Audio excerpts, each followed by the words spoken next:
Hello everyone. So welcome to the first lecture, students, for of the capsule batch for upcoming November 17 attempt. Students, ये जानते हुए कि अब November 17 attempt के लिए जो कि डेफिनेटली अब वही attempt है सामने, May 17 तो चला गया, लेकिन May 17 एक इम्पॉर्टेंट माइलस्टोन था, कुछ ट्रेंड सेट करके गया है हमारे लिए अब for the upcoming November 17 attempt. Majorly focus students ध्यान रखें कि केस लॉस अगर आप देखें तो काफ़ी हद तक मैं ये कह सकता हूँ कि ICAI ने जिस तरीके से अब जो ट्रेंड रखा है about the case law formatting, यही ट्रेंड के हिसाब से अब तक हमने ये केस लॉस को इसी तरीके से we have dealt with this in the lectures अब तक के जितने रेगुलर बैचेस हुए थे और पहले भी जब कैप्सूल कोर्स जब चल रहा था. इनफैक्ट यही तौर तरीका था हमारा प्रैक्टिस का. अब तो ICAI ने स्पेसिफिकली एक May 17 में एक फॉर्मेटिंग दे दी है हमें कि इस तरीके से आपको प्रेजेंटेशन देनी पड़ेगी as far as the case laws are concern. साथ ही साथ स्टूडेंट्स अब एक लगभग तय समझ के चले आप कि 20 से 25 marks of your syllabus would be in respect of international taxation and transfer pricing area, क्योंकि न्यू कोर्स तो वैसे तो 30 मार्क का कवरेज है, लेकिन मिनिमम कवरेज आप ओल्ड सिलेबस में भी आप 20 से 25 मार्क का कवरेज आप मान सकते हो. Every attempt they ask practical questions on international taxation and transfer pricing. ये भी देखा गया स्टूडेंट्स की ऑफ लेटली उनका जो स्तर है क्वेश्चन पूछने का in the context of international taxation and transfer pricing, वो एक लेवल ऊपर गए हैं. They are one level up as compare to what they used to earlier ask in the examination. कुछ 2-3 अटेम्प्ट पहले तब तो वही घिसा पिटा चलते आ रहा था फॉर्मूला, लेकिन अब वैसी बात नहीं रही. ICAI ने एक लीप ले लिया है अबाउट द अप्रोच जो वो अडॉप्ट करेंगे in asking the questions in respect of international taxation and transfer pricing. ये बात देख के काफ़ी खुशी होती है कि अब एटलीस्ट ICAI ने करवट बदली है as far as these topics are concern, जो कि मेरा हमेशा एक एरिया रहा है, क्योंकि इस पूरे एरिया में मेरे 7 साल EY में एक तरीके से मेरे पूरा पोस्ट क्वालिफिकेशन मैंने एक तरीके से इसमें गुजारा है. तो नाउ ऑफ लेटली ICAI भी उसी पर्टिकुलर फुटस्टेप को और इसके सिग्निफिकेंस को जानते हुए अप्रॉक्सीमेटली 20 से 25 नंबर के प्रैक्टिकल क्वेश्चंस उस पर ड्राफ्ट कर रही है, और ये थोड़ा सा एक एडवांस लेवल के क्वेश्चंस बन रहे हैं, ये देखा गया है.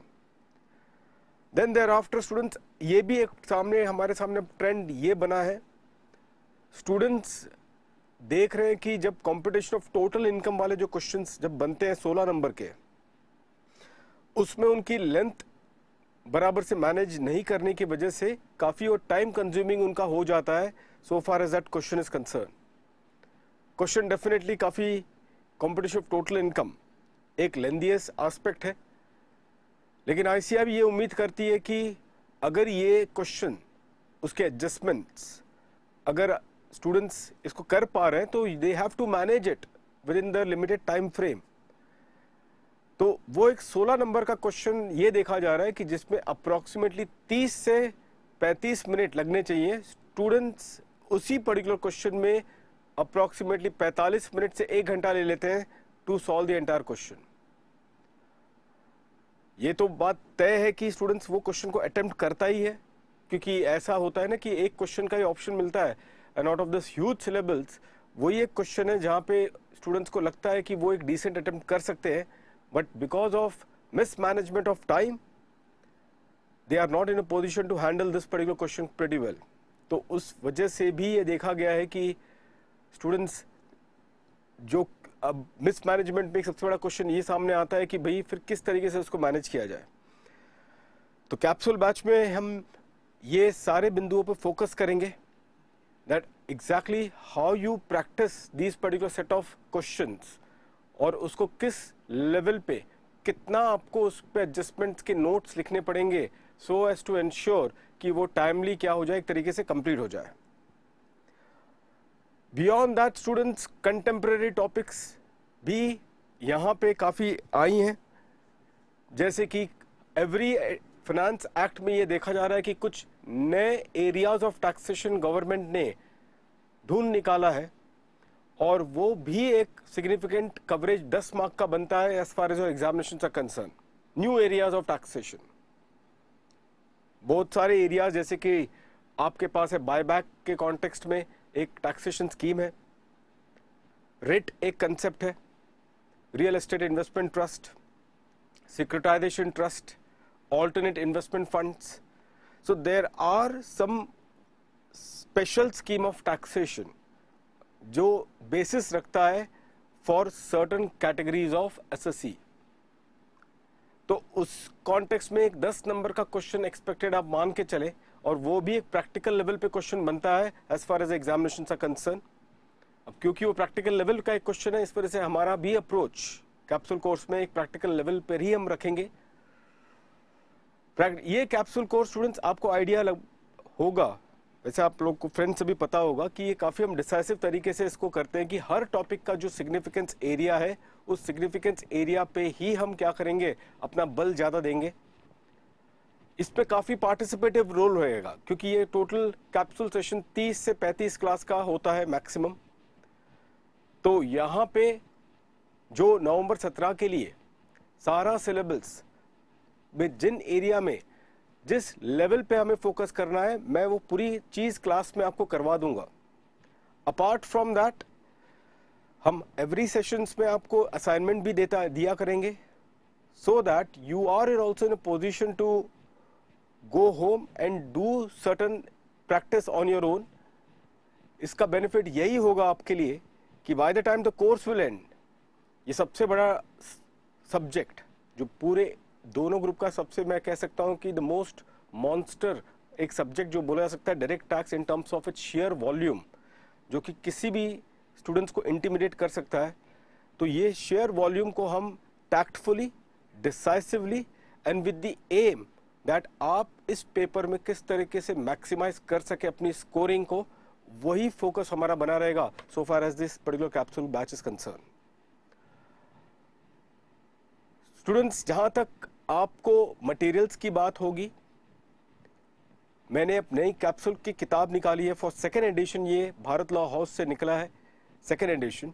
फर्स्ट एडिशन में 17 के लिए था कैप्सूल बुकलेट, और अब सेकेंड एडिशन आ गया है नवंबर 17 अटेम्प्ट के लिए। Those booklets would be provided to you as a integral part of your course. ये बुकलेट स्टूडेंट्स काफी मदद देगा आपको कि आप अब ये लिमिटेड टाइम में किस तरीके से पूरा सिलेबस डायरेक्ट टैक्स का effectively, without compromising on any of the topics, effectively किस तरीके से इन लेस देन 600 पेजेस पूरा प्रैक्टिस कर सके, रिवाइज कर सके। और मैं आपको स्टूडेंट्स बता दूं, यहाँ पे ये booklet it's a combination of theory as well as practical. हमने काफ़ी अच्छा ब्लेंड बनाया है इस टेक्स्ट बुक के अंदर, इसमें theory as well as practical goes hand in hand. ये नहीं कि सारे प्रैक्टिकल्स को हमने कार्व आउट करके एंड में दे दिया है या फिर अलग किताब में आपको दिया है ताकि पहले थियरी पूरा पढ़ लें फिर बाद में प्रैक्टिकल पढ़ लें। ये अप्रोच बहुत ही घटिया अप्रोच है। अप्रोच ये होना चाहिए कि while you are doing those problems, while you are doing those provisions, उसी समय पे द कॉम्प्रिहेंसिव क्वेश्चन जो इस तरीके से एग्जामिनेशन में पूछा जाता है उसी तरीके से आप क्या करें, इसकी रिवीजन ले लें।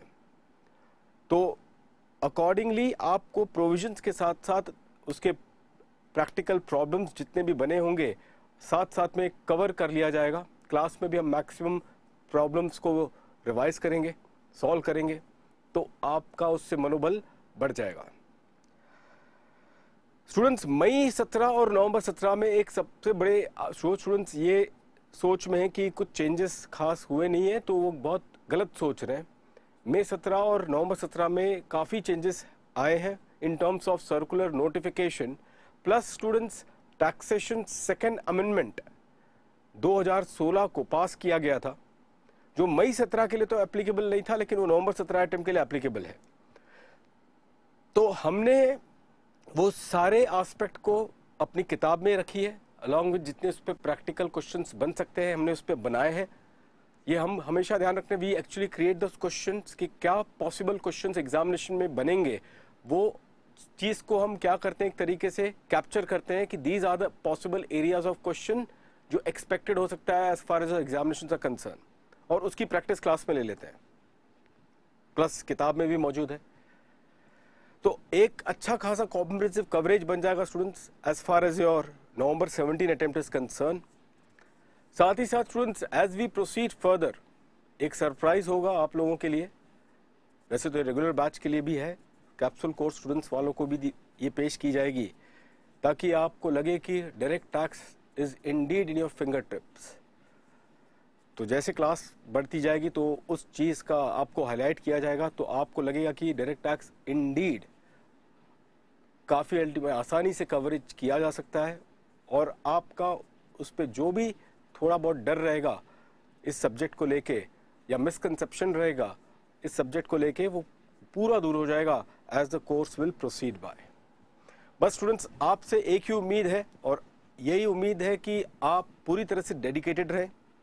जो भी इंस्ट्रक्शंस आपको क्लास में दी जा रही है, you have to follow those instruction blindly. आप उसमें जरा भी डाइल्यूट नहीं करेंगे, क्योंकि जैसे मैंने कहा 30-35 सेशन का ये पूरा बैच है, उसमें आप क्या काट छाट करोगे। You have to be alert, 2-3 pen colorful साथ में लेके चले, highlighters, everything you should be equipped with, so that mission 60+ ये जो पेपर का बनता है हमारा हमेशा नारा रहता है, ये साकार हो सके। So let's primarily start with this particular area students। अब मई 17 और इस पर्टिकुलर ये अटेम्प्ट में जो एक डिफरेंस जिस तरीके से बना है, मैं जो ऑर्डर होगा उसी तरीके से लूंगा depending upon the relative importance. कोई भी topic Hauser insignificant it may appear, कितना भी इनसिग्निफिकेंट वो आपको इस समय पे ऐसा लगता होगा, लेकिन अगर मेरे असेसमेंट पे वो इम्पॉर्टेंट अगर आपके लिए है, वो भी टॉपिक्स हम क्लास में कर लेंगे। ये आपको आइडिया लग जाएगा जैसे जैसे लेक्चर्स बढ़ते जाएंगे उस तरीके से। कवरेज डेफिनेटली स्टूडेंट्स ज़्यादा है, लेकिन इसी वजह से हमें अपनी अप्रोच और स्टाइल इसमें थोड़ी सी चेंज करनी पड़ेगी, और यही बेसिस पे स्टूडेंट्स आज का पहला सेशन स्टार्ट कर रहे हैं। पहला सेशन स्टूडेंट्स है टैक्सेशन ऑफ वेरियस पर्सन। अब स्टूडेंट्स ये फर्स्ट पर्टिकुलर पॉइंट मैंने क्यों चुना है इस बार, ये देखते हुए कि आपको एक 16 नंबर का क्वेश्चन बनता है, क्वेश्चन नंबर 2 जनरली आपका रहेगा ये, और उसमें स्टूडेंट्स काफ़ी वैरायटी आईसीआर डालती है as far as questions are concern, काफ़ी वैरायटीज उसके अंदर मिलती हैं क्वेश्चंस के अंदर। तो हम क्या करेंगे कि डायरेक्टली इस variety of question, comprehensive questions को अप्रोच हम करने जाएंगे, लेकिन उसके पहले what we will do now is that, like for example partnership firm, company, HUF, even like AOP BOI, ये 4 कैटेगरी के पर्सन है जिसके बेसिस पे टोटल इनकम की क्वेश्चन ICAR ड्राफ्ट कर सकती है। मतलब कि आपको बोला जाएगा कि ABCN कंपनी पार्टनरशिप फर्म की net profit as per books इतनी है after debit and credit of the following. फिर एक लिस्ट अल्टीमेटली आपका बनता रहेगा, कुछ एडजस्टमेंट्स होंगे, एडिशनल इंफॉर्मेशन होंगे, और फिर फाइनली आपसे क्वेश्चन पूछा जाएगा कंप्यूट द टोटल इनकम। अब ये जो क्वेश्चन है स्टूडेंट्स, क्योंकि किसी एक पर्टिकुलर पर्सन स्पेसिफिक क्वेश्चन उन्होंने ड्राफ्ट किया है, like partnership firm in this example जो मैंने अभी आपको दिया था, तो बहुत इंपॉर्टेंट हमारे सामने ये है कि भाई पार्टनरशिप फर्म रिलेटेड कुछ स्पेसिफिक एस्पेक्ट अगर बनते हैं, पार्टनरशिप फर्म रिलेटेड अगर कुछ स्पेसिफिक प्रोविजंस अगर है, तो हम उसको पहले से उसकी अंडरस्टैंडिंग ले लें। सिमिलरली कंपनी कॉन्टेक्स्ट में स्टूडेंट्स, अब वैसे तो बता दूं आपको कि कंपनी में जो लास्ट अटेम्प्ट में अगर अब देखा गया क्वेश्चन नंबर 1 जो पूछा था लास्ट अटेम्प्ट में, उन्होंने मैट पे क्वेश्चन ड्राफ्ट कर दिया था, so they have drafted a question on MAT. तो मैट पे क्वेश्चन उनकी आ चुकी थी, तो जो एक डिफरेंट प्रोविजन है, एक अलग तरीके से जो प्रोविजन पूछा जा सकता है, और दैट इज ऑन मैट। तो मैट आ गया था। अपार्ट फ्रॉम दैट कुछ और भी कुछ प्रोविजंस हैं जो सिर्फ कंपनी एसएससी को गवर्न करता है as far as the computation of total income is concern. तो what we will do right now today students, special provision जो कि किसी एक पर्सन को एप्लीकेबल होता है वो स्पेशल प्रोविजन हम पहले से इसको कार्व आउट कर लेंगे, ताकि राइट फ्रॉम डे वन हम अपने माइंड में बना के रखेंगे कि हाँ भाई, अगर हम पार्टनरशिप फॉर्म का अगर कोई क्वेश्चन सॉल्व कर रहे हैं तो ये एस्पेक्ट हमें हमारे दिमाग में हमेशा बना रहना चाहिए। स्टूडेंट्स, इस वजह से when we now start with this particular thing, assessment of various person,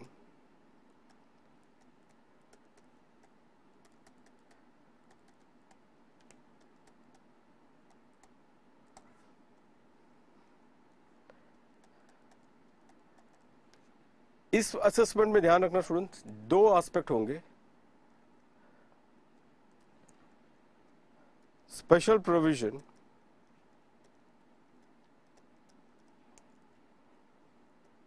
governing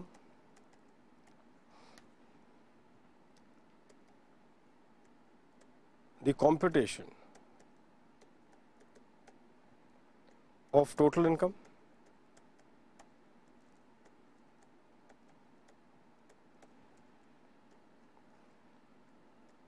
और दूसरा जो होगा special provision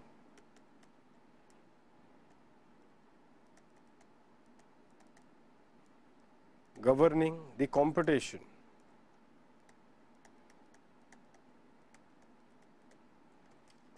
of tax liability.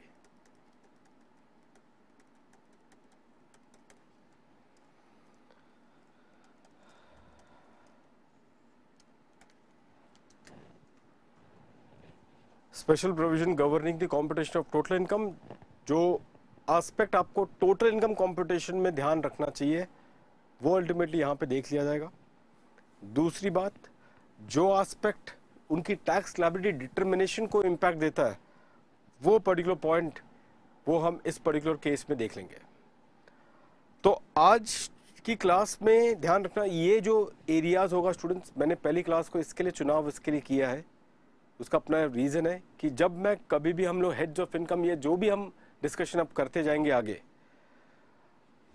वो जब कोई एक सेक्शन के अंदर हम गुजरते हैं तो एक माइक्रो अप्रोच मिलता है, माइक्रो अप्रोच आ जाता है उस पर्टिकुलर टॉपिक को लेके।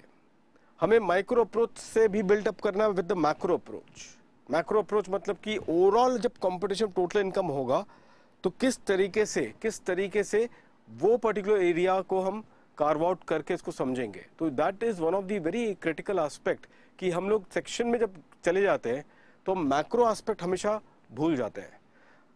इसी वजह से हमें पहला अपना कंफर्ट लेवल मैक्रो लेवल के एरियाज ऑफ प्रोविजन को बनाना है और फिर एक एक करके क्या करते रहेंगे, वो प्रोविजन जैसे जैसे सामने आता रहेगा उसको जल्दी से एक बार क्या करेंगे हम लोग, उसको ट्रेड ऑफ करके हम आगे बढ़ेंगे, ताकि मैक्रो एंड माइक्रो दोनों, मतलब कि total income approach and heads of income approach, दोनों को साथ में लेके चलना बहुत ही आवश्यक हो जाता है। क्योंकि एग्जामिनेशन में देखा गया है when they do the total income का जो क्वेश्चन पूछते हैं तो स्टूडेंट्स को एडजस्टमेंट तो आता है, they do know the adjustment, लेकिन सबसे बड़ी चैलेंज स्टूडेंट्स की यही हो जाती है कि टोटल इनकम कंप्यूटेशन करने के समय पे गलतियां होना स्टार्ट हो जाती है।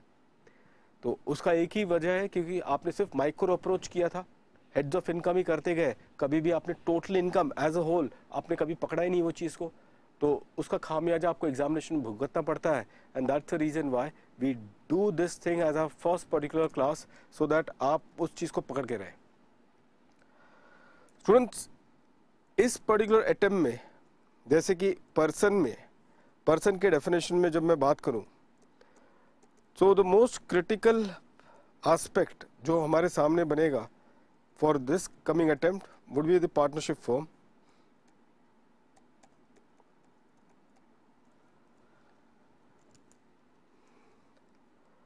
HUF अंडरडॉग है।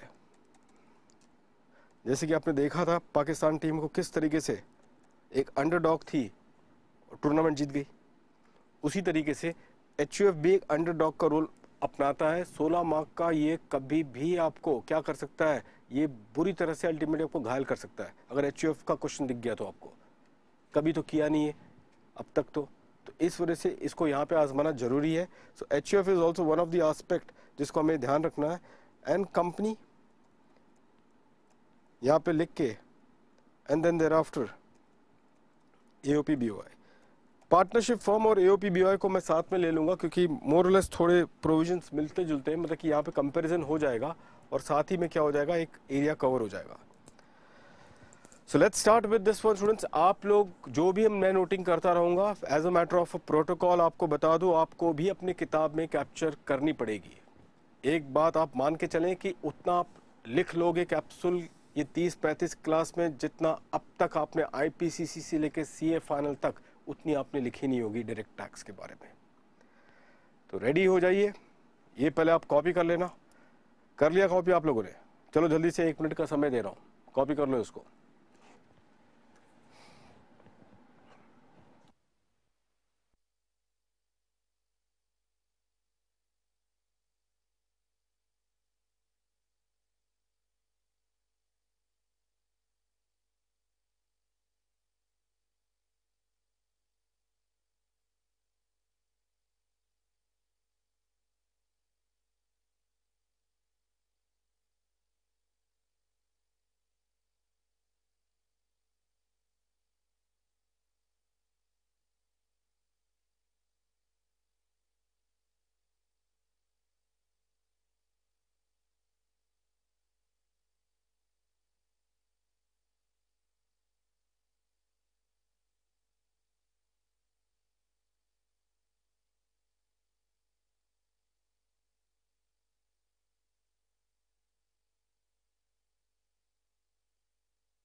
ठीक है स्टूडेंट्स, ट्रस्ट टैक्सेशन भी इस कॉन्टेक्स्ट में रेलेवेंट है, इंपॉर्टेंट है, लेकिन उसकी टोटल इनकम कंप्यूटेशन में उसकी इम्पैक्ट नहीं आती है। तो ट्रस्ट टैक्सेशन को हम लोग क्या करेंगे कि इसको अलग से एज अ टॉपिक करके उसको कंप्लीट कर लेंगे। ट्रस्ट टैक्सेशन को एज अ टॉपिक करके हम इसको कंप्लीट कर लेंगे। So that is how we will deal with that particular aspect. ठीक है ना? टोटल इनकम के कॉन्टेक्स्ट में ये 4 कैटेगरीज आपके सामने हैं। Let's then begin with it. तो पहला होगा the special provision relating to partnership firm. उसमें किस तरीके से एस्पेक्ट को हम देखेंगे और एक एक करके we will first deal with this point number 1, और उसके बाद जो टैक्स लायबिलिटी लेवल पे जो इम्पैक्ट गिरता है उस चीज को अल्टीमेटली हम लोग एसेस करना स्टार्ट करेंगे। रेडी हो? चलो ठीक है, let's get started with it. आज सोमवार है वैसे तो महादेव का नाम लेके चलिए स्टार्ट किया जाए। First particular point, special provision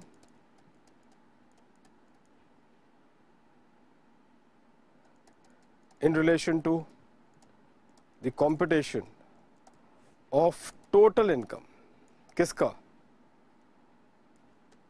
of partnership firm।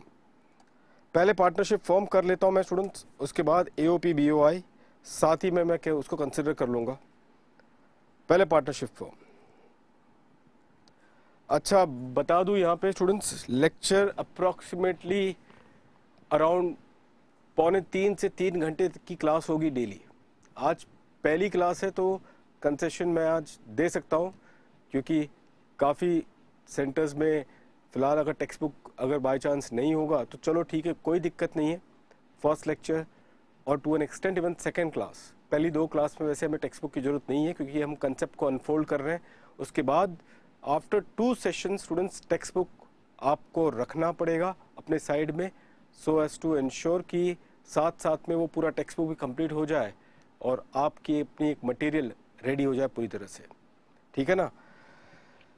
अच्छा, इसके स्टूडेंट्स पूछेंगे सर इसके अलावा कोई और मटेरियल रेफर करना होगा जैसे कि पीएम? नहीं स्टूडेंट्स, पूरी टेक्स्ट बुक में काफ़ी कॉम्प्रिहेंसिवली हमने अच्छे प्रॉब्लम्स को ड्राफ्ट करके रखा हुआ है।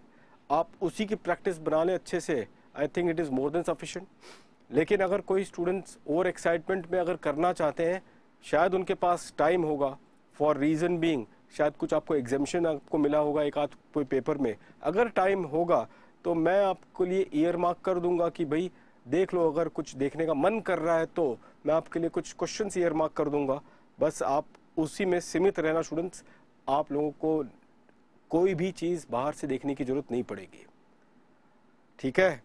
चलिए अब इस पर्टिकुलर पॉइंट से स्टार्ट करते हैं। Now when it comes to special provision in respect to competition of total income of a partnership firm,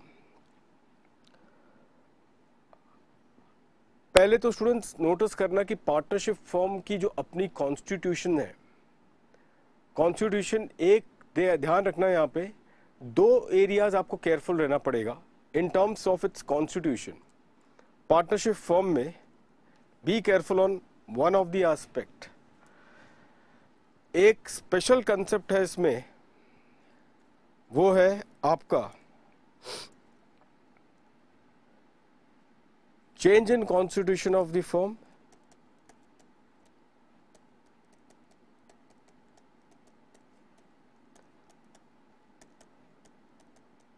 versus succession of the firm।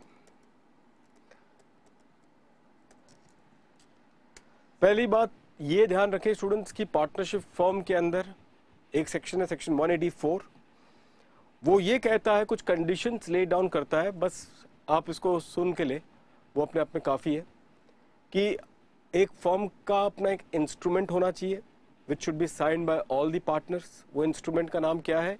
Instrument का नाम क्या है? Partnership deed. That partnership deed has to be signed by all the partners. और जब वो अपने ROI file करेंगे students, whenever the ROI has to be filed, तो ROI के साथ वो पार्टनरशिप डीड भी क्या होगा? फाइल होगा। When it comes to the first assessment जब फॉर्म का हो रहा है, पहला असेसमेंट फॉर्म का जब हो रहा है, तो पहले असेसमेंट में उन्हें अपने ROI के साथ डीड को भी फाइल करनी पड़ती है। ये सारे प्रोसीजरल कंप्लायंसेस हैं, ठीक है। तो तब जाके स्टूडेंट्स एक पर्सन को आप असेस करोगे एज पार्टनरशिप फर्म। एक पर्सन को तब जाके आप असेस करोगे as a partnership firm. That is the first condition. Subsequent year में अगर फर्म में कोई भी किसी प्रकार का कोई कॉन्स्टिट्यूशनल चेंज अगर नहीं होता है, if there is no change in constitution in the subsequent year, तो ऐसे केस में आप कंटिन्यू करोगे as per the first deed जो आपने फाइल किया है, उसी तरीके से असेसमेंट फर्म की जाएगी। लेकिन अगर फर्म का कॉन्स्टिट्यूशन में अगर चेंज होता है, like for example admission, retirement, change in PSR, तो ऐसे केस में फर्म को क्या करना होगा? What the firm needs to do, firm has to file a revised partnership deed, और वो रिवाइज्ड पार्टनरशिप डीड फाइल करके अब जो असेसमेंट फर्म का होगा, सेम फर्म का असेसमेंट होगा, बट असेसमेंट जो होगा would be as per the revised constitutional changes, that is to say as per the revised partnership deed। तो ये प्रोसीजरल चीज है कि भाई अगर आपको असेस करना है एज अ फर्म, एक पार्टनरशिप डीड होना चाहिए signed by all the partners, और वो डीड को आपको फाइल करना होगा in the first year of filing of ROI।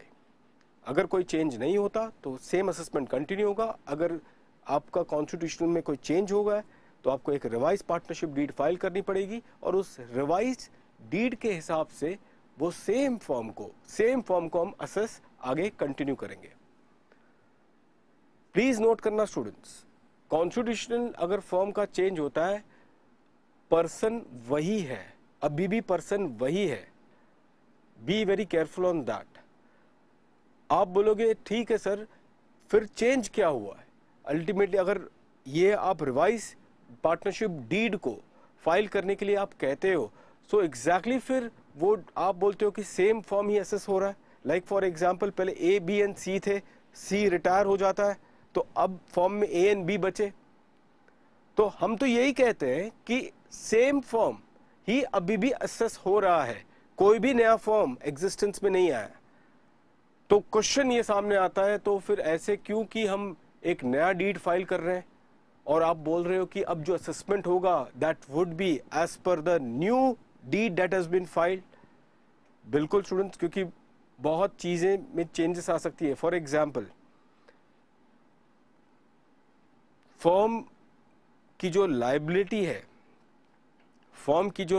है, फॉर एग्जाम्पल अगर मैं ये कहूँ आपको, एक एग्जाम्पल, एकदम क्लियर एग्जाम्पल देता हूँ। अब तक के पार्टनरशिप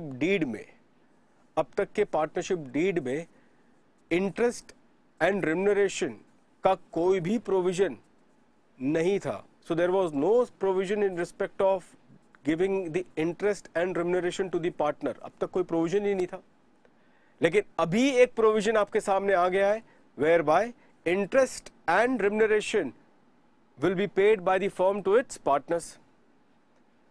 तो अब देखिएगा होगा ये कि अब assessment of the firm and the assessment of the partner as per the new deed, या फिर रिवाइज डीड कह सकता हूं, उस हिसाब से चेंज होगा।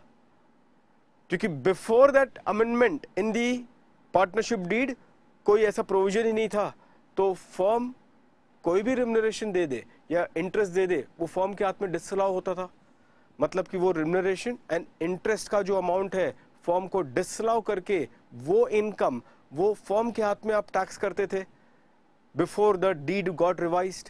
डीड रिवाइज करने के पहले वो रिम्यूनरेशन एंड इंटरेस्ट जो फर्म अपने पार्टनर्स को बांटती थी, वही पर्टिकुलर रिम्यूनरेशन एंड इंटरेस्ट क्या होता था, जल्दी से बताओ स्टूडेंट्स। वही remuneration and interest ultimately firm के हाथ में आप टैक्स करते थे, क्योंकि आप एक्सपेंडिचर को डिसअलाउ करते थे। लेकिन अब क्या होगा, अब आपने डीड के अंदर ऑथराइजेशन दिलवा दी to pay the remuneration and the interest to the partners, और इसी ऑथराइजेशन की वजह से वो जो अमाउंट है सब्जेक्ट टू द लिमिट भी देखना होगा। 40B का लिमिट आपको याद होना चाहिए। 40B में एक थ्रेशोल्ड लेवल है, तो सब्जेक्ट टू द लिमिट उतना अमाउंट अब बताओ किसके हाथ में असेस होगा, इन the hands of the partner and not in the hands of the firm. Firm को डिडक्शन मिल जाता है और यही अमाउंट क्या हो जाता है, पार्टनर के हाथ में टैक्स हो जाता है। So what I am trying to only make a point right now here students is that कि रिवाइज्ड डीड हम फाइल करते हैं और उस रिवाइज डीड के हिसाब से अब आगे की असेसमेंट की जाएगी इन the hands of the same firm, तो ऐसे केस में स्टूडेंट्स ये सिचुएशन में आप लोगों को बस एक ही चीज का ध्यान रखना होगा कि वेनेवर अभी से there is a change in constitution of the firm और सक्सेशन ऑफ द फर्म, इसमें एक ही पॉइंट ध्यान रखें आप लोग। ये चीज आप लिख के लोगे यहाँ पे अपने नोट किताब में। फॉर पार्टनरशिप फर्म के लिए पहला point, change in constitution versus succession of the firm में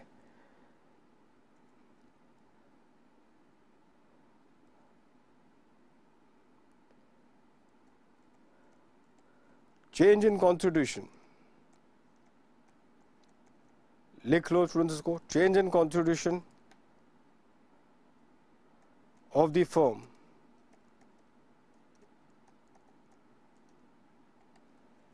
change in constitution of the firm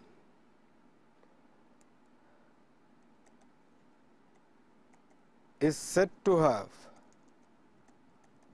taken place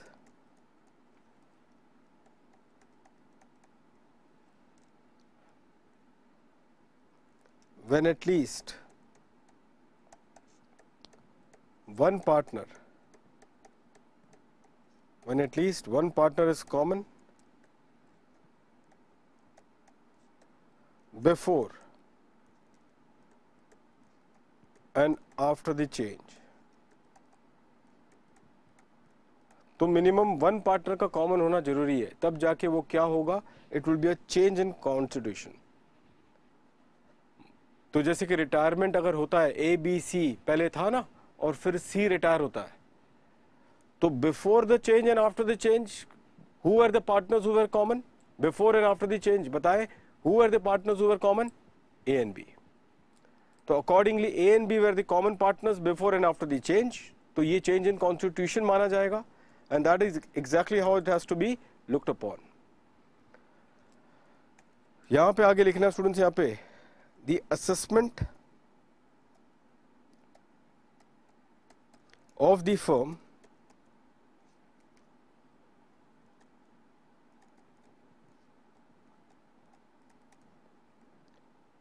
shall be made as per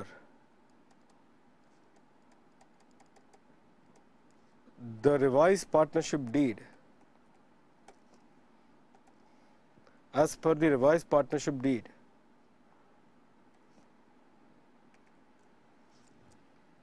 The assessment of the firm shall be made as per the revised partnership deed. तो ये particular point है यहाँ पे, ये change in constitution वाला concept है यहाँ पे, ये चीज़ आप लोग ध्यान में रखें। दूसरा पॉइंट जो बनता है स्टूडेंट्स, इसका सक्सेशन के कॉन्टेक्स्ट में, सक्सेशन के बारे में लिखे यहाँ पे, succession means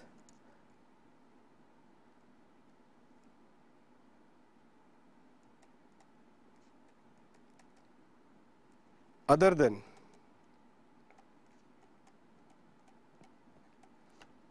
succession means other than change in constitution of the firm.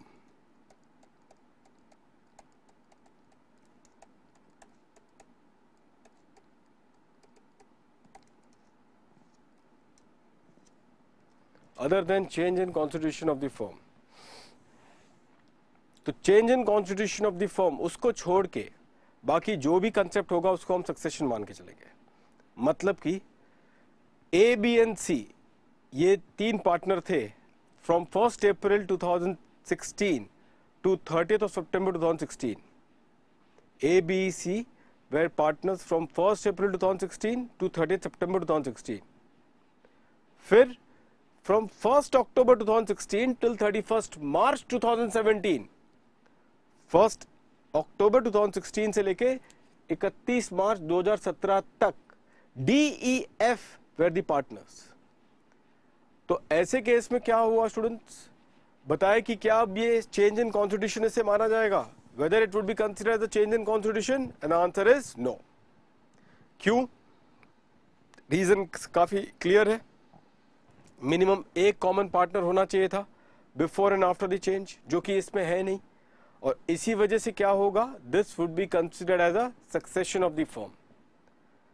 तो प्रीवियस ईयर 16-17 में दो नए पर्सन का एग्जिस्टेंस देखा गया है। दो नए नहीं, एक नया पर्सन है और एक तो पहले से था जो कि अब नहीं रहा। पहला ABNC प्रेडिसेसर फर्म हम उसे कहेंगे, और फिर DEF ये सक्सेसर फर्म के रूप में जानी जाएगी। तो आपने नोटिस किया होगा स्टूडेंट्स, से लेके 30 सितंबर तक ABC पार्टनर थे, 1 अक्टूबर से लेके 31 मार्च को DEF पार्टनर है। No single partner were common before and after the change. इसी वजह से दो पर्सन वो बिजनेस को कंटिन्यू कर रहे हैं। There are 2 person who are continuing this business, एक ABC है और दूसरा DEF है। और यही वजह से फॉर प्रीवियस ईयर 16-17 या असेसमेंट ईयर 17-18 में 2 रिटर्न ऑफ इनकम फाइल की जाएंगी। AY 17-18 में 2 रिटर्न ऑफ इनकम फाइल की जाएगी। पहला रिटर्न ऑफ इनकम फाइल होगा, एक ABC एंड को करेगा, और दूसरा रिटर्न ऑफ इनकम फाइल होगा बाय द न्यू फर्म और द सक्सेसर फर्म DEF। तो 2 रिटर्न, इसका मतलब 2 असेसमेंट। तो ये है सक्सेशन ऑफ द फर्म। तो जो नया बिजनेस है that has been succeeded by a new firm. तो सक्सेशन वही है जो कि चेंज इन कॉन्स्टिट्यूशन नहीं है। चेंज इन कॉन्स्टिट्यूशन में क्या रिक्वायरमेंट है, मिनिमम 1 पर्टिकुलर पार्टनर का कॉमन होना जरूरी है before and after the change. तो अगर मिनिमम 1 पार्टनर कॉमन नहीं है before and after the change, then it is a case of succession of the firm. दूसरी बात, और एक स्टूडेंट्स एक खास पॉइंट है, वैसे तो एग्जामिनेशन में पूछा तो गया नहीं है अब तक इस लेवल पे, लेकिन तो भी ज्ञान रख लो, ज्ञान बांटने का ही तो काम है, अब तक किया गया। तो डेथ ऑफ अ पार्टनर, अगर डेथ होता है पार्टनर का and the partnership deed is silent, ये तो आपको पता ही होगा। बताओ क्या इसका इम्प्लीकेशन होता है। पार्टनर की डेथ हुई and the partnership deed is silent, तो बताओ इसकी इम्प्लीकेशन क्या है। So as far as Indian partnership act is concern, by default firm dissolve माना जाता है, बाय डिफॉल्ट फॉर्म डिसॉल्व माना जाता है। इसका मतलब ये हुआ कि अगर ये फॉर्म को हमें as a going concern treat करना है, अगर ये फॉर्म को एज अ गोइंग कंसर्न अगर हमें ट्रीट करना है, तो पार्टनरशिप डीड में एक स्पेसिफिक पॉइंट ये होना चाहिए। क्या होना चाहिए पार्टनरशिप डीड में? Specific point that the firm shall continue to remain going concern even after the death of a particular partner or any partner। तो किसी भी पार्टनर के डेथ पे फॉर्म आगे गोइंग कंसर्न के रूप में उसे समझा जाएगा।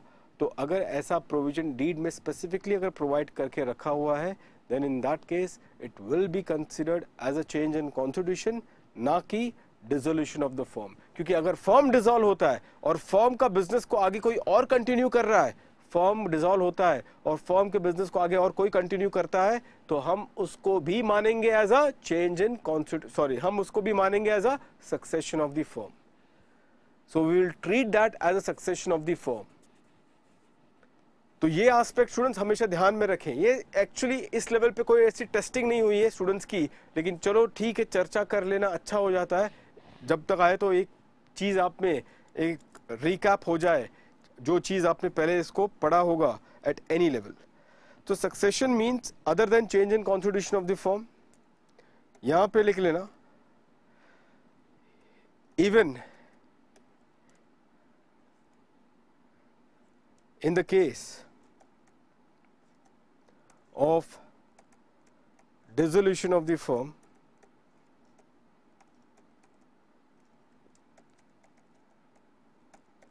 comma, where the business is continued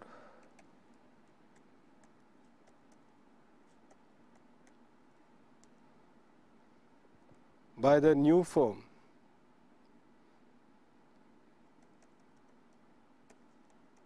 or person, then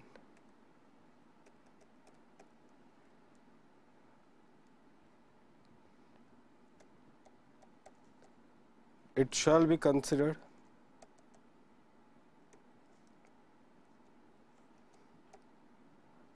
as a succession of the business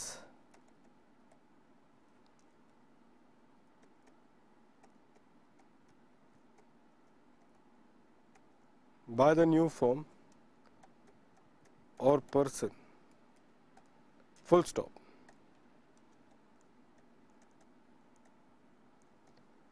To assessment for the RAY, RAY का फुल फॉर्म क्या है? Relevant assessment year shall be made, comma, 1 in the case of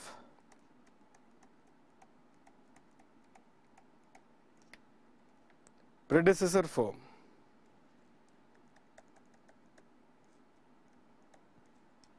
and second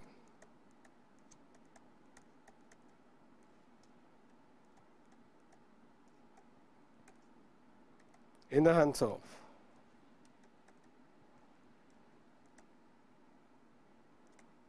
the successor firm or the person। चलो जल्दी से इसको copy कर लो students.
चलिए students, तो ये एक पहलू है जो आपको थोड़ा सा ध्यान रखना होगा स्टूडेंट्स इस कॉन्टेक्स्ट में। अब आइए, ये बस आपको इसकी थोड़ी सी ज्ञान होनी चाहिए इन respect of what is change in constitution, what is succession. तो मैंने आपको बता दिया था चेंज इन कॉन्स्टिट्यूशन, फिर से क्विकली क्या कहा था हमने चेंज इन कॉन्स्टिट्यूशन का मिनिमम 1 पार्टनर का कॉमन होना जरूरी है before and after the change. अगर ऐसा है तो वो चेंज इन कॉन्स्टिट्यूशन माना जाएगा। एक ही असेसमेंट किया जाएगा for the relevant AY on the reconstituted form. Succession वो है जो कि चेंज इन कॉन्स्टिट्यूशन नहीं है, तो आप उसका मतलब समझ सकते हो कि क्या हुआ होगा, ABC, उसके बाद तुरंत बाद DEF। और एक एग्जाम्पल डेथ का मैंने दिया था, तो वो भी आपके सामने है। डेथ अगर है और पार्टनरशिप डीड साइलेंट है और उसके बाद वो बिजनेस को आगे कंटिन्यू किया जा रहा है बाय द न्यू फॉर्म और न्यू पर्सन, तो ऐसे केस में हम क्या मानेंगे, ये एक तरीके से एक सक्सेशन हुआ है। तो 2 असेसमेंट हम करते हैं सक्सेशन में, एक प्रेडिसेसर फर्म के हाथ में और दूसरा सक्सेसर पर्सन के हाथ में फॉर द रिलेवेंट एवाई। ये फंडामेंटल डिफरेंस है स्टूडेंट जो आपके ध्यान में हमेशा बना रहना चाहिए। विद दिस वन नाउ, ये हो जाने के बाद जो पार्टनरशिप फर्म के कॉन्टेक्स्ट में अब जो कंपटीशन वाला जो सेकंड पॉइंट है, कंपटीशन ऑफ टोटल इनकम में जो स्पेशल प्रोविजन देखे जाएंगे उसको हम अभी से कैप्चर कर लेंगे। यहाँ पे पार्टनरशिप में कंपटीशन ऑफ टोटल इनकम में स्टूडेंट्स मेजरली 2 हेड आपको हिट करने वाले हैं as far as the partnership firm is concern. Total income computation में जो स्पेशल प्रोविजन है उसके बारे में चर्चा कर रहे हैं अभी फिलहाल के लिए। So we are discussing on the special provision in computation of the total income. 2 ही हेड है स्टूडेंट्स जो वहां पे आपको इसका इंपैक्ट मिलने वाला है, वो एक PGBP और दूसरा है कैपिटल गेन्स। और इसी 2 हेड पे ही आपका थोड़ा सा ध्यान एकदम रहना चाहिए क्योंकि यहाँ पे गेम चेंज हो सकती है। यहाँ पे स्टूडेंट्स मैं पहले CG को ले लेता हूँ, कंसिडर कर लेता हूँ, और फिर उसके बाद में PGBP को ले लेता हूँ। First I will do CG क्योंकि CG क्या हो जाएगा, एक तरीके से जल्दी कंप्लीट हो जाएगा, and then I will put forth my observation on capital gains, sorry on PGBP। पहले CG को रख के उसके बाद PGBP। होगा ये कि स्टूडेंट देखो CG अब तक का देखा गया है, आप तो देख ही रहे हो। मैं हमेशा लगभग अब वीडियो क्लास में तो लास्ट 5 सेशन अलग 2015 से और अब तक 2017 तक जो 5 सेशन सब हमारे गए हैं वीडियो क्लास में, जो भी वर्चुअल लेक्चर्स हुए, वहाँ पे मैंने जिस तरीके से बोला है कि CG में इसी तरीके से पैटर्न आपको करना है स्टूडेंट्स, आप यही इसी तरीके से करके जाओगे और देखना एग्जामिनेशन में उसी तरीके से आना है। मैंने स्लम सेल के बारे में भी लास्ट अटेम्प्ट में बोल दिया था मेरे लास्ट डे रिवीजन के वीडियो में कि भैया कैपिटल गेन्स में रिवाइज करना तो स्लम सेल करके जाना, और देखो अगले दिन वही आया। मतलब कि एक तरीका होता है कि आप किस तरीके से अप्रोच करते हो एक पर्टिकुलर टॉपिक को। CG स्टूडेंट्स वही कड़ी है।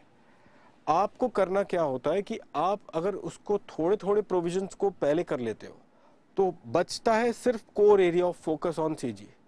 आपको थोड़े प्रोविजंस पहले कर लेना चाहिए और फिर एक बार वो वहीं पर हो जाए तो आपके पास सिर्फ एक कोर एरिया बच जाता है to focus on that particular topic, और बस उसी कोर एरिया में से एग्जामिनेशन में क्वेश्चन आएगा। तो आपको क्लटर जो कचरा है उसको हटाएं और जो कोर एरिया में फोकस करना है वहीं पे फोकस करके रखें। उससे 2 लाभ होगा, एक तो 100% आपका आंसर सही होगा और दूसरा आपका बहुत ज्यादा टाइम बच जाएगा ये पूरे प्रोसेस में। आपको आइडिया लगेगा कि देखो हम CG किस तरीके से इसको कवर करने वाले हैं। You will come to know कि भैया हमें रिवाइज करने के लिए बस इतना ही चीज रह गया अब। सो that is the approach that you should always keep in mind while you do the revision of a topic like capital gains. तो स्टूडेंट्स कैपिटल गेन्स के कॉन्टेक्स्ट में अगर मैं पार्टनरशिप फर्म के कॉन्टेक्स्ट में कुछ बात कहूं तो एक सेक्शन बनता है 45(3), याद है आपको 45(3)? बताओ 45(3) क्या है, व्हाट इज 45(3)? और एक है 45(4). दो सेक्शन है, एक है 45(3) और दूसरा आपका सेक्शन 45(4). तो 45(3) को अगर मैं बात रखूं यहाँ पे, 45(3) में ये देखा गया है कि एक पार्टनर अपना कैपिटल कंट्रीब्यूशन करता है by introducing a capital asset in the firm. तो एक तरीके से एक पार्टनर अपना कैपिटल कंट्रीब्यूशन करता है इन द फर्म, तो वो अपनी राइट को एक तरीके से रिलिंक्विश करता है in the favour of the firm.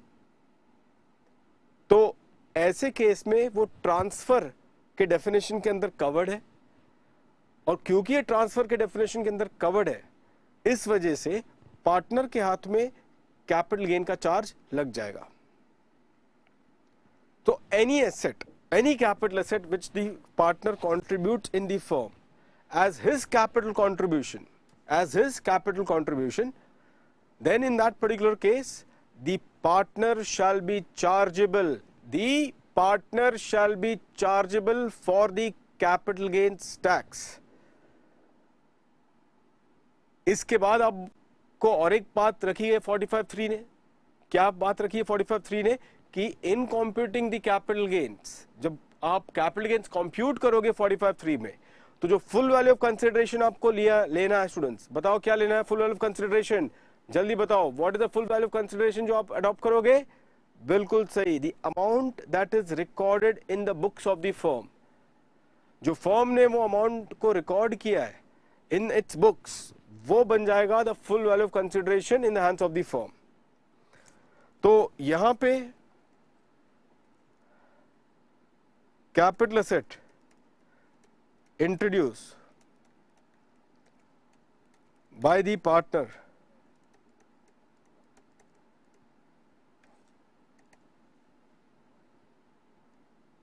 as his capital contribution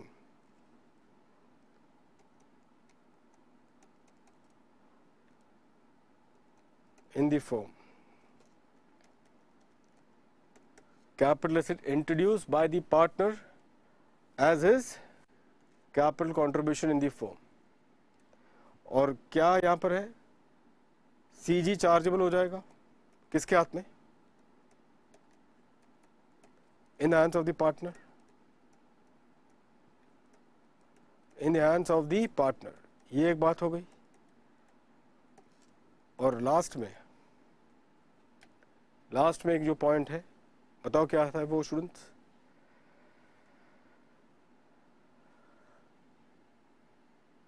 जल्दी बताओ। In computing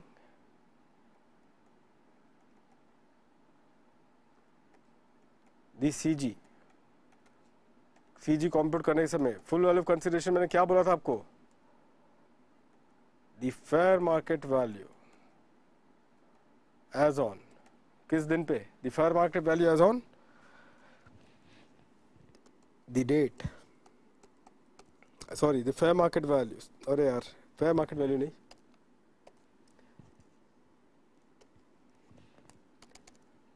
full value of consideration shall be the book value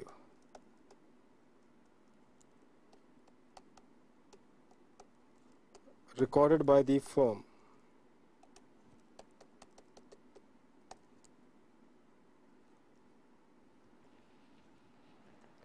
बस इतना बात ध्यान रखें आप लोग। ये एक पहलू है जो सीजी में आपको ध्यान देना है। इसके अलावा स्टूडेंट्स और एक पर्टिकुलर पॉइंट है which you should keep in mind. यहां तक कॉपी कर लिया आप लोगों ने?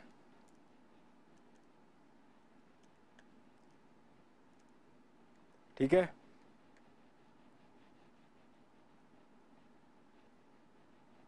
चलिए कैपिटल गेन्स में और एक सेक्शन है जो हिट देता है 45(4).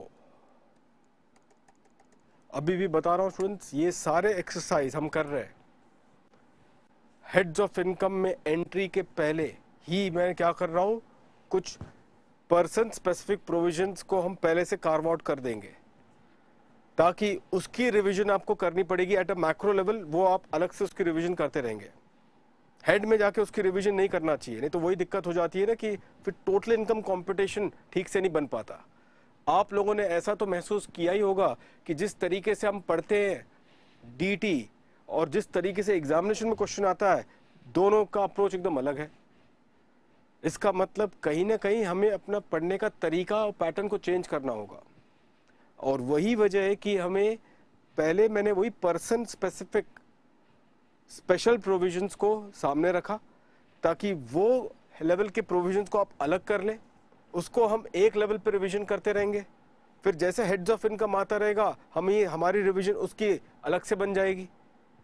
तो होगा ये कि भाई मैक्रो लेवल के special provisions plus heads of income जो कि सब पर्सन के लिए एप्लीकेबल है, उस लेवल की रिवीजन लेके आगे अगर हम बढ़े तो सबसे बड़ा बेनिफिट यही हमें मिलता है स्टूडेंट्स। वो बेनिफिट क्या है आपको अब आइडिया लग चुका है। The benefit that we get by this approach कि हमारा एक पूरी तरह से section specific as well as person specific control बना रहता है, और उससे हमारे क्वेश्चन की सॉल्यूशन चांसेस बहुत ज़्यादा है कि सही आ जाए। उसी कड़ी में कैपिटल गेन्स में जल्दी से 45(4) बता दो, पार्टनरशिप फॉर्म के लिए स्पेसिफिक प्रोविजन है, बताओ क्या है वो 45(4)। 45(4) में distribution of a capital asset by the firm to its partner, distribution of the capital asset by the firm to its partner, ये क्या होगा बताओ, ये क्या होगा, is chargeable in the hands of the firm. ये आप फर्म के हाथ में चार्ज करोगे। अच्छा, ये जो डिस्ट्रीब्यूशन है स्टूडेंट्स, क्या ये डिस्ट्रीब्यूशन डिसोल्यूशन, क्या इसी वजह से डिस्ट्रीब्यूशन होगा तब जाके 45(4) की चार्जेबिलिटी बनेगी? ये जो डिस्ट्रीब्यूशन हमने कहा है कि भाई डिस्ट्रीब्यूशन अगर कैपिटल एसेट का हुआ, किसने किया, फर्म ने किया, किसको किया, टू द पार्टनर, तो चार्जेबिलिटी बनती है 45(4) में। तो मैंने आपसे क्वेश्चन ये पूछा है कि क्या ये डिस्ट्रीब्यूशन की वजह क्या डिसोल्यूशन है, मीनिंग देयर बाय कि डिसोल्यूशन के अलावा लाइक फॉर एग्जांपल अगर रिटायरमेंट की वजह से मैं डिस्ट्रीब्यूशन कर रहा हूं, रिटायरमेंट की वजह से अगर मैंने वो एसेट को डिस्ट्रीब्यूट करवाई है किसको, टू दी पार्टनर, तब भी क्या फर्म के हाथ में कैपिटल गेन की चार्जेबिलिटी बनेगी? बिल्कुल सही कहा आपने, ये आपने पढ़ा हुआ है, एएन नाइक बॉम्बे हाईकोर्ट का डिसीजन है। As per that decision, Bombay high court के डिसीजन में क्या कहा गया था कि यस, अगर फर्म का डिसोल्यूशन हो या फिर even in the case of retirement of the firm, लेकिन फर्म ने कैपिटल से डिस्ट्रीब्यूट किया है, किसको डिस्ट्रीब्यूट किया है, टू इट्स पार्टनर्स, तो ऐसे केस में फर्म के हाथ में कैपिटल गेन्स की चार्ज बन जाएगी, फर्म के हाथ में कैपिटल गेन्स की चार्ज बन जाएगी। And in computing the capital gains computation करने के समय पे फुल वैल्यू ऑफ कंसिडरेशन बताओ क्या लिया जाएगा, what shall be the full value of consideration students, बताएं जल्दी से, फुल वैल्यू ऑफ कंसिडरेशन क्या लिया जाएगा फर्म के हाथ में, full value of consideration shall be the fair market value as on the date of distribution, the fair market value as on the date of distribution. तो जल्दी से इसको लिखें यहाँ पे, distribution of the capital asset by the firm to its partners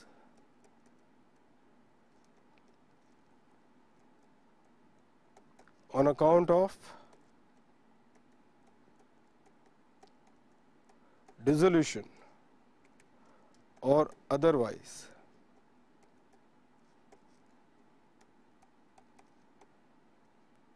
shall be chargeable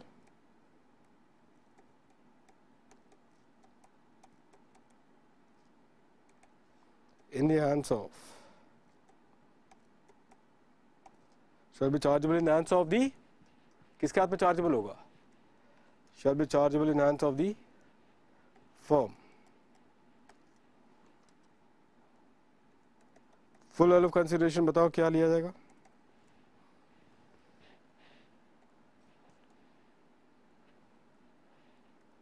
full value of consideration students, तो जो एफवीसी आपको लेनी पड़ेगी would be the fair market value as on the date of distribution. The fair market value as on the date of distribution. ये लेंगे आप दी FAC.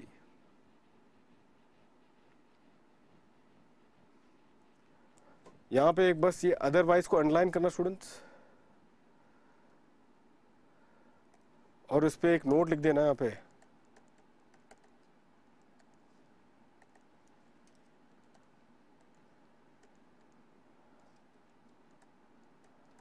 The provision of section 45(4) shall apply both in the case of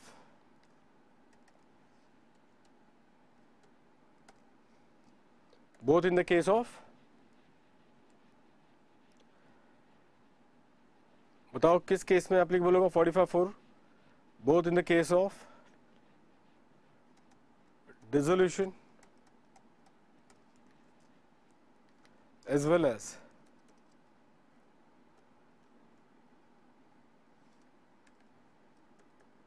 change in constitution. Bracket में लिख रहा हूं retirement, change in constitution of the firm. Provision of section 45(4) shall apply both in the case of dissolution as well as change in constitution of the firm. ठीक है, तो ये particular point आप लोग ध्यान में रखें स्टूडेंट्स. तो 45(4) का जो प्रोविजन होगा दोनों ही केस में, dissolution as well as change in constitution, जैसे कि एग्जांपल मैंने दिया था, एक पार्टनर रिटायर करता है और रिटायरमेंट की वजह से आप एक कैपिटल एसेट को डिस्ट्रीब्यूट करते हो, किसको? To the partner. तो फर्म के हाथ में कैपिटल गेन्स की चार्ज बनेगी और आप फुल वैल्यू ऑफ कंसिडरेशन लोगे the fair market value as on the date of, बताओ किस पर्टिकुलर कैटेगरी में? Fair market value as on the date of distribution. Students यहां पे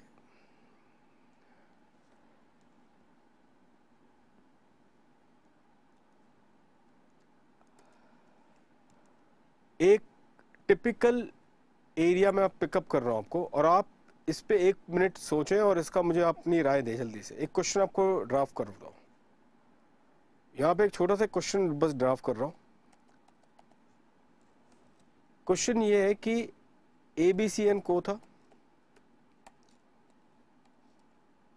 ये फॉर्म है, C retires on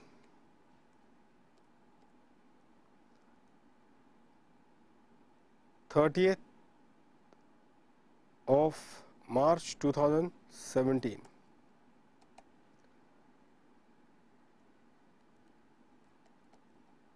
The plant and machinery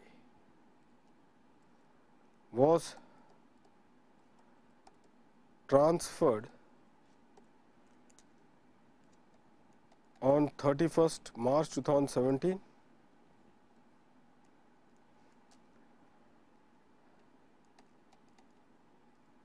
to Mr. C.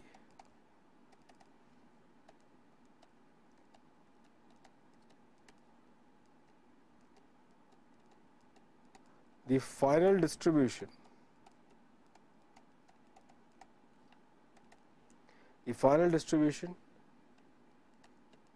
of the capital asset took place on 2nd April 2017.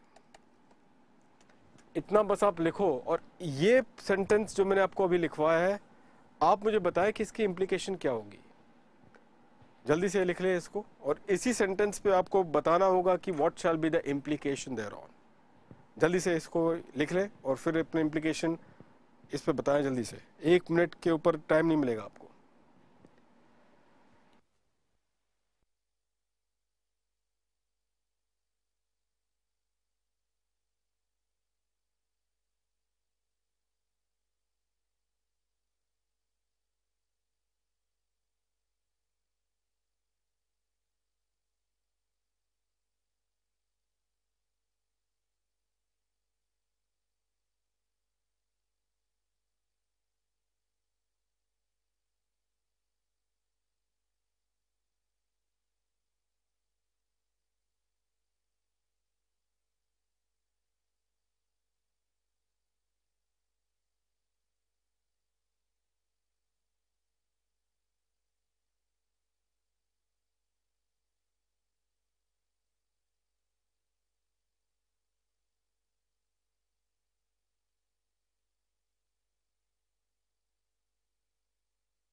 चलिए students, क्या है आपका observation इस context में?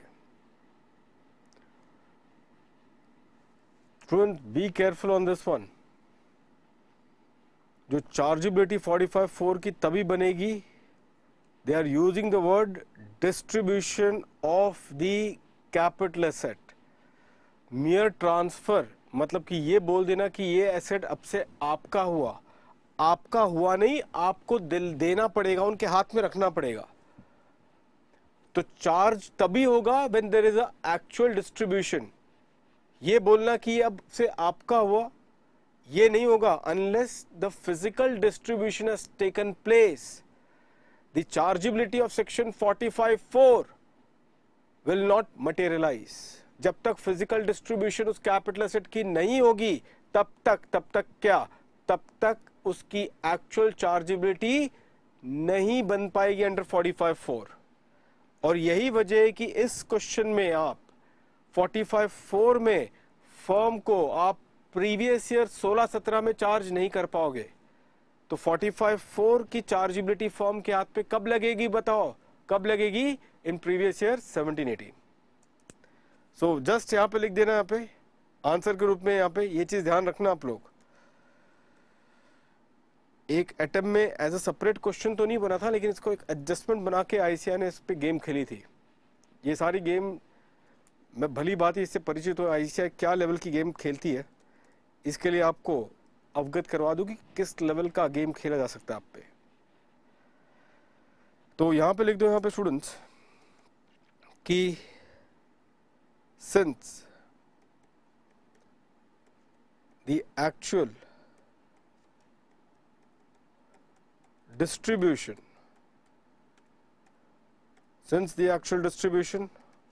of the capital asset took place in the previous year 2017-2018, therefore, ये examination में ऐसा therefore नहीं चलेगा, अभी के लिए मैं लिख रहा हूं, आपको पूरा therefore लिखना है। therefore the chargeability under section 45(4) shall be attracted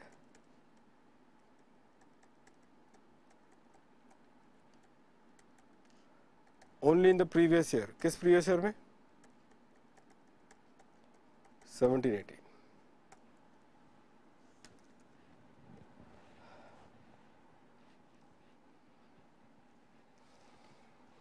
ठीक है,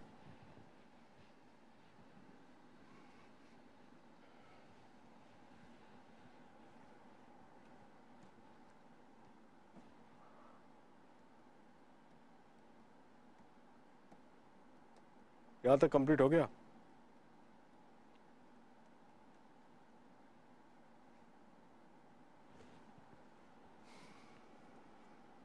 चलिए फिर, अगर यहां तक आपने कंप्लीट कर लिया students, before I go to PGBP जाने के पहले एक हल्का सा आप में कंडीशनिंग माइंड में एक एस्पेक्ट के बारे में मैं डाल देता हूं। अलग बात है कि उसको अभी के लिए मैं एक्सटेंसिवली एनालाइज नहीं करूंगा, लेकिन आपके दिमाग में ये चीज़ अभी से डाल देता हूं ताकि आपकी ट्रेनिंग उस लेवल पे हो जाए।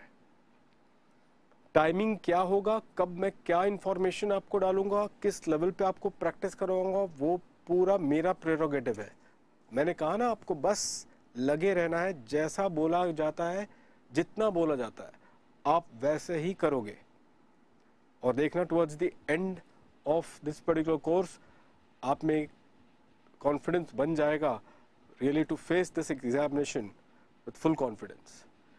तो मैं आप पे इस सब्जेक्ट को लेके गेम खेलूंगा अपने तरीके से। उसकी भी अपनी एक वजह है कि आईसीआई का मैं पुराना खिलाड़ी हूं, तो गेम खेलने का मुझ पे मेरा बनता है आप पे। ठीक है स्टूडेंट्स, थोड़ी देर पहले मैंने आपको सक्सेशन और चेंज इन कॉन्स्टिट्यूशन के बारे में कुछ बताया था। चेंज इन कॉन्स्टिट्यूशन और सक्सेशन, तो चलो अब इसका कंसेप्ट आप समझ चुके हो। मैंने सक्सेशन में लिखा था, अगर सक्सेशन में दो चीज़ें हैं, सक्सेशन एक फॉर्म का दूसरे फॉर्म से अगर होता है वो, और दूसरा है अगर फॉर्म को सक्सीड करे, कौन सक्सीड करेगा फॉर्म को? कंपनी।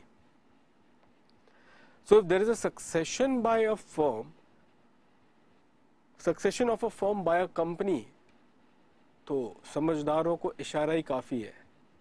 ये सीताराम येचुरी ने आज कहा प्रेस कॉन्फ्रेंस में, सक्सेशन बाय द फर्म, और succession of the firm by the company. बताओ क्या होगा अगर फर्म को सक्सीड एक कंपनी करता है? तो ऐसे केस में कुछ कंडीशंस अगर सेटिस्फाई अगर हो जाए, वो कंडीशन क्या है वो हम अभी एनालाइज नहीं करेंगे। कुछ कंडीशंस अगर सेटिस्फाई अगर हो जाए तो बताओ क्या होगा ऐसे केस में? तो वहां पे फर्म को कैपिटल गेन्स की एग्जेम्पशन मिल जाती है एक तरीके से अंडर सेक्शन 47। अंडर सेक्शन 47 आ रही है बात समझ में चुन्नी बाबू?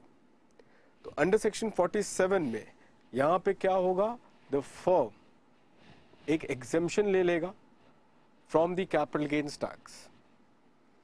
तो यहां पे एक पॉइंट आप लिख लें स्टूडेंट्स, अभी के लिए उतना ही इंफॉर्मेशन लिख लो जितना आपको बोला गया है। लास्ट पॉइंट होगा इस कैपिटल गेन्स की चर्चा के लिए यहाँ पे, बाकी आगे की जो कंडीशन एनालिसिस होगी वो अभी के लिए नहीं, उसको हम बाद में एक अलग अंदाज से करेंगे, जो भी करेंगे स्टाइल से करेंगे। तो यहां पे लिखे आप लोग सक्सेशन, इट इज पर्टिनेंट, लिखो यहां पे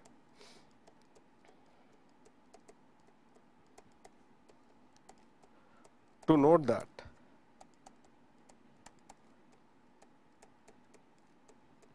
succession of the firm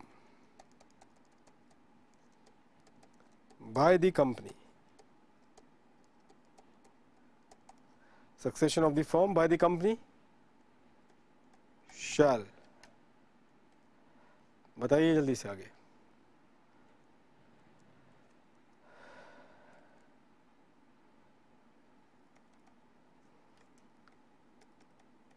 shall give exemption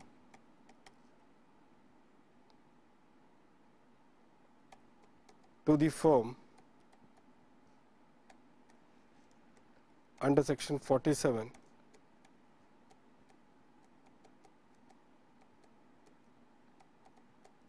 on satisfaction of certain conditions।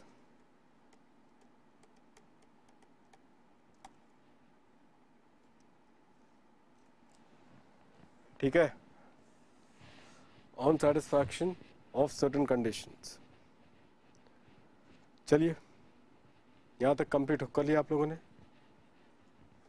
आइए स्टूडेंट्स अब बढ़ते हैं ऑन द स्पेशल प्रोविजन। अब ये सीजी में इतनी सारी बातें हैं, बस जो स्पेशल प्रोविजन है इफोस को लेके ऐसा तो कोई स्पेशल प्रोविजन देखने में नहीं मिलता। गिफ्ट के कॉन्टेक्स्ट में कुछ एक दो बातें हैं, लेकिन आप बोले कि ये भाई डेडिकेटेडली फर्म को कॉन्टेक्स्ट में होगा, ऐसा कुछ नहीं है। तो बस यहाँ तक अल्टीमेटली आपका सीजी में फर्म स्पेसिफिक एनालिसिस कंप्लीट हो जाती है। दूसरा आपको दिखता है अंडर द हेड पीजीबीपी। अब पीजीबीपी में स्टूडेंट्स नोटिस करना आप लोग, इस कॉन्टेक्स्ट में पीजीबी की हम बात करेंगे, यहाँ पे अपार्ट फ्रॉम आप दूसरे सारे पीजीपी के तो एडजस्टमेंट करोगे, लेकिन स्टूडेंट्स 40B पार्टनरशिप फर्म का इन competition of total income under the head PGBP, इसको आपको अलग करना पहले से बहुत जरूरी है। इसकी स्टडी आपको अलग से लेनी पड़ेगी। आप नॉर्मल पीजीबीपी और इस 40B को अलग ही करके पढ़े, नहीं तो हो ये जाता है कि 40B को अगर आपने नॉर्मल पीजीबीपी के अंदर इसको पढ़ लिया और वैसे ही चलते जाओगे तो मैक्रो कंट्रोल आपका छूट जाएगा। मैक्रो कंट्रोल इस सब्जेक्ट से आपका छूट जाएगा। फिर तो इसको अलग से कर लेना चाहिए और बाकी एडजस्टमेंट को आप अलग से उसको एंटरटेन कर लें। तो इसी वजह से 40B के लिए बताया स्टूडेंट्स क्या है पॉइंट। पॉइंट यही है इन दिस रिगार्ड, ध्यान से देखना इसको, 40B गवर्न करता है, ये एज सच प्रोविजन जो है 40B का वो डिसअलाउंस का प्रोविजन है, disallowance of remuneration and interest, negative provision है ये अपने आप में, और वो क्या करता है, एक तरीके से डिसअलाउ कर देता है आपका remuneration and interest paid by the firm, किसको, टू द पार्टनर्स, डिसअलाउ हो जाता है स्टूडेंट्स एक तरीके से, if you don't satisfy the following conditions.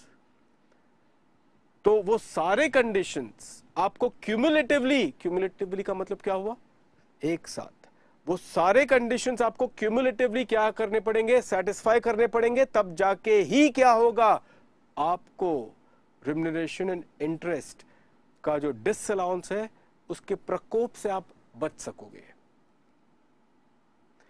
तो फिर एक काम करते हैं, यहां पे मैं इसको दो हिस्सों में बांटता हूं, एक इंटरेस्ट लिख दूंगा यहां पे और दूसरा रिम्यूनरेशन। कुछ पॉइंट्स शुरुआत में कॉमन रहेंगे, फिर बाद में एक तरीके से डाइवर्जन हो जाएगा between these two aspect.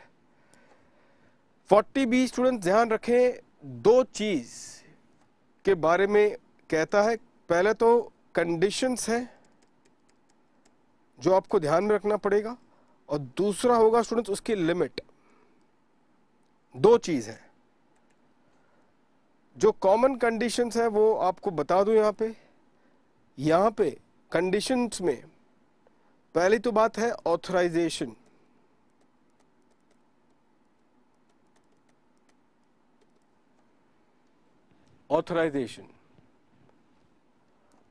Authorisation in the deed, मतलब कि जैसे मैंने कहा था आपको एकदम शुरुआत में जब डिस्कशन हम कर रहे थे चेंज इन कॉन्स्टिट्यूशन, उस समय पे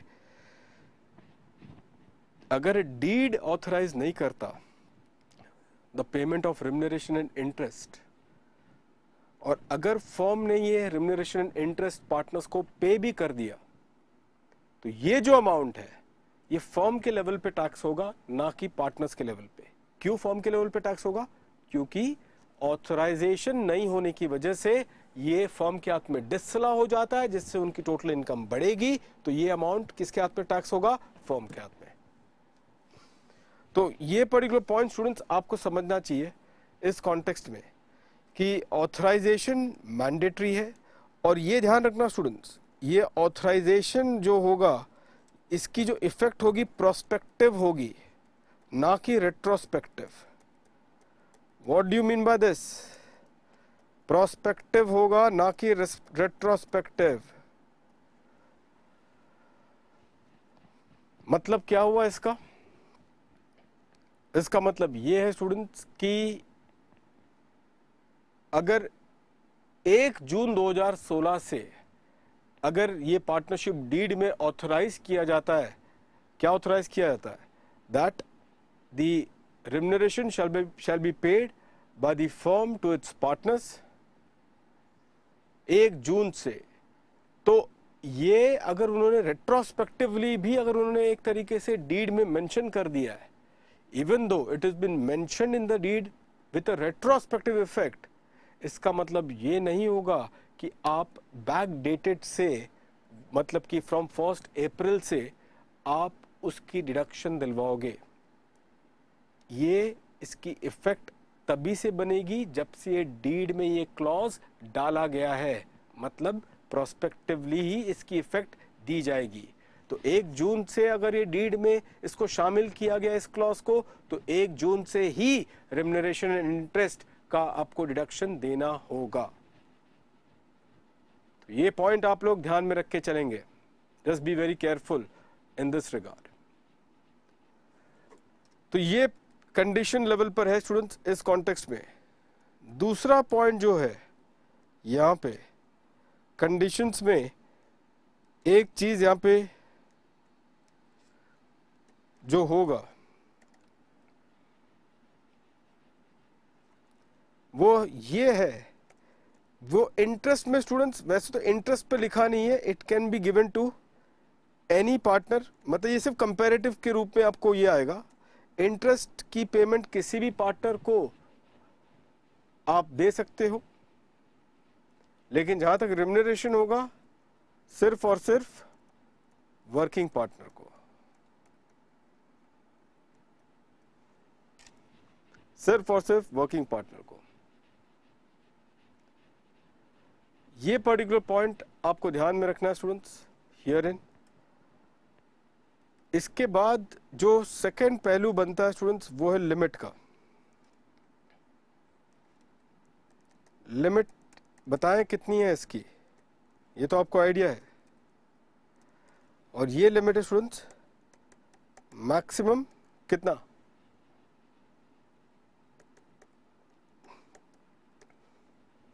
12% per annum, maximum 12% per annum. Minimum आप कितना भी दे सकते हो, but maximum has to be 12% per annum. जहां तक रिम्यूनरेशन की बात है, when it comes to remuneration, तो ये आपको आइडिया है बुक प्रॉफिट स्लैब के तरीके से, थ्रू अ स्लैब आप क्या करते हो, मैक्सिमम रिम्यूनरेशन जो अलाउड है वो आप कैलकुलेट करते हो। एक स्लैब आपको दिया जाता है तो आपको स्लैब के लिए वो बुक प्रॉफिट का आपको रेंज दिया जाता है। बुक प्रॉफिट यहाँ से लेके यहाँ तक अगर होगा तो मैक्सिमम इतनी रिम्यूनरेशन दी जा सकती है। फिर नेक्स्ट लेवल के स्लैब पे आप इतनी रिम्यूनरेशन दे सकते हो। तो अकॉर्डिंगली यहाँ पे वो स्लैब है बुक प्रॉफिट का, ये आप खुद बनाओगे बिना देखे। लिख लो क्या क्या स्लैब है, आप लोग यहाँ पे लिखेंगे अपने एंड पे the slab of the book profit.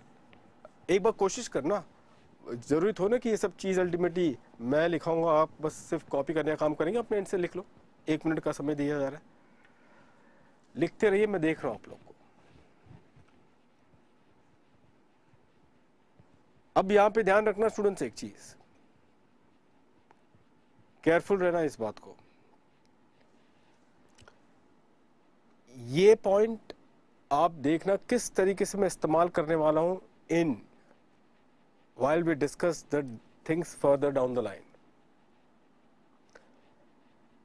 इसके अलावा स्टूडेंट्स ये तो पूरी पार्टनरशिप फॉर्म की डिस्कशन होगी। हाँ, मुझे कुछ और इसके कुछ स्पेशल इश्यू डिस्कस करने हैं, लेकिन जैसे बताया गया था कि आज फर्स्ट क्लास है और बस आज की क्लास और कल की क्लास को ही मैं रेगुलेट कर रहा हूँ।